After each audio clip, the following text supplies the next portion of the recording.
और इस वक्त आपको बता देते हैं कि एनडीए इस वक्त 130 सीटों के साथ गठबंधन से लगभग 8 सीट ज्यादा के साथ इस वक्त बढ़त बना चुकी है। और इस वक्त महागठबंधन के जो रुझान बता रहे हैं वो 86 सीटों के इस वक्त रुझान है। सबसे बड़ी पार्टी के तौर पर इस वक्त बीजेपी लीड बना चुकी है। 76, दूसरे नंबर पर आरजेडी 72 सीटों के साथ और जेडीयू 48 सीटों के साथ। अब देखना है कि 2020 में 74, 75 और 43 ये आंकड़ा है बीजेपी आरजेडी जेडीयू का, क्या उसके पार जाएगी या लगभग आंकड़े वही रहेंगे। लेकिन फिलहाल रुझान यही बता रहे हैं कि इस वक्त रुझानों में एनडीए को अच्छी खासी बढ़त मिल चुकी है। शोभना, बिल्कुल ठीक है। और देखिए 130 और 86 का ये आंकड़ा है। नारंगी रंग पर आपको 130 लिखा हुआ दिखाई दे रहा है और आरजेडी 86 के साथ। हालांकि टक्कर जो है वो ऐसा वन साइडेड नहीं दिखाई दे रही है ये लड़ाई। और लगभग सवा घंटे, 1 घंटे की काउंटिंग पूरी हो गई है। 9:01 है और अब 8:30 से क्योंकि ईवीएम में मत गिनने शुरू हुए हैं तो अब तस्वीर जो है बहुत तेजी के साथ जल्दी आगे बढ़ेगी। देखिए नीतीश कुमार जो है वो 130 सीटों के साथ सबसे ऊंचे आपको इस समय दिखाई दे रहे हैं और तेजस्वी जो है वो 86 सीटों के साथ दिखाई दे रहे हैं। 222 सीटों का 243 में से रुझान आ गया है।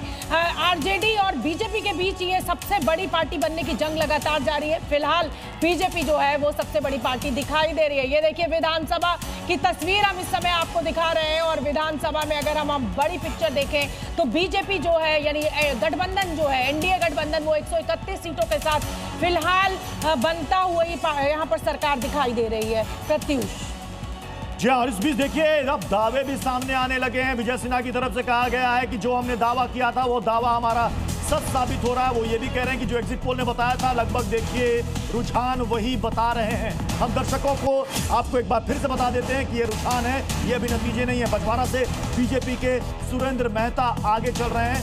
बीजेपी के उम्मीदवार हैं सुरेंद्र मेहता जो कि बछवाड़ा से उन्होंने बढ़त बना रखी है। इसके अलावा जल्दी से हम आपको बाकी सीटों का भी आंकड़ा आपको दे देते हैं।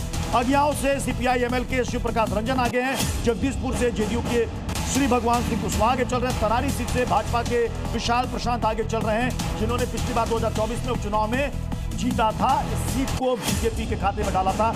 इसके अलावा आपको बता देते हैं संदेश से जेडीयू के राधा चरण शाह आगे चल रहे हैं। अखिलेश, बिल्कुल। और देखिए एक बड़ी बात यह नजर आ रही है रुझानों के मुताबिक कि कांग्रेस को बड़ा नुकसान होता हुआ दिख रहा है। कांग्रेस के उम्मीदवार 19 सीटों पर पिछली बार जीते थे और इस बार 9 पर ही फिलहाल आगे चल रहे हैं। हालांकि ये रुझान है, नतीजों के लिए इंतजार करना चाहिए, लेकिन सेटबैक एक बड़ा कांग्रेस के लिए। बीजेपी सबसे बड़ी पार्टी के तौर पर उभरती नजर आ रही है। 76 सीटों पर बीजेपी आगे चल रही है। सीवान से बीजेपी के मंगल पांडे के पिछड़ने की सूचना मिल रही है। एक बहुत बड़ा अपडेट अपने दर्शकों को दे दें। आरा से बीजेपी के संजय सिंह टाइगर आगे चल रहे हैं जबकि शाहपुर से भी खबर मिल रही है हमें बीजेपी के आगे होने की। सीवान से बीजेपी के मंगल पांडे का पिछड़ जाना जाहिर तौर पर एक बड़ा सवाल भी है।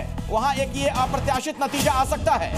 सीमांचल हम रीजन वाइज जाते हैं। सीमांचल में जबरदस्त मुकाबला देखने को मिल रहा है। 6 सीटों पर महागठबंधन ने बढ़त बना ली है। वहीं पर एनडीए ने 13 सीटों पर आगे चलते हुए बढ़त बना रखी है। एआईएमआईएम 1 सीट पर बढ़त बनाए हुए। बड़ा दिलचस्प मुकाबला है सीमांचल में। पिछली बार आपको याद होगा सीमांचल में एआईएमआईएम के 5 उम्मीदवारों ने जीत दर्ज की थी। सीमांचल में बीजेपी ने भी अच्छा परफॉर्म किया था। मगध और शाहबाद का वो क्षेत्र था जहां पर महागठबंधन ने अच्छी बढ़त बनाई थी। लेकिन देखना है कि इस बार यह मुकाबला कहां तक आगे जाएगा। अलीनगर से बीजेपी की उम्मीदवार मैथिली ठाकुर पहली बार चुनावी मैदान में और वो बढ़त बनाए हुए। तारापुर से बीजेपी के उम्मीदवार और प्रदेश के डिप्टी सीएम सम्राट चौधरी बढ़त बनाए हुए। बिहार में 222 सीटों के रुझान अब तक आ चुके हैं। 128 सीटों पर एनडीए बढ़त बना चुका है यानी कि 122 से 6 सीटें ज्यादा। अखिलेश, और अब उम्मीदवारों के हिसाब से बता देते हैं कुछ नाम जो सामने आ रहे हैं। आरा से बीजेपी के संजय सिंह टाइगर आगे चल रहे हैं। शाहपुर से बीजेपी के राकेश ओझा आगे चल रहे हैं। बढ़हरा से खबर है कि आरजेडी के राम बाबू सिंह आगे चल रहे हैं। इसके अलावा खबर आ रही है जगदीशपुर से भी। आपको बता दूं कि जेडीयू के श्री भगवान सिंह कुशवाहा यहां से आगे चल रहे हैं। तरारी से बीजेपी के विशाल पांडे आगे चल रहे हैं और संदेश वहां से जेडीयू के राधा चरण शाह आगे चल रहे हैं। तो अभी का ये एक बड़ा अपडेट है। तेघरा से विधानसभा क्षेत्र से भाजपा के प्रत्याशी हैं रजनीश सिंह, वो अब आगे हो गए हैं। लेकिन बड़ी खबर सीमांचल से, जैसा कि प्रत्युष भी आपको बता रहे थे, यहां एनडीए फिलहाल फायदे में।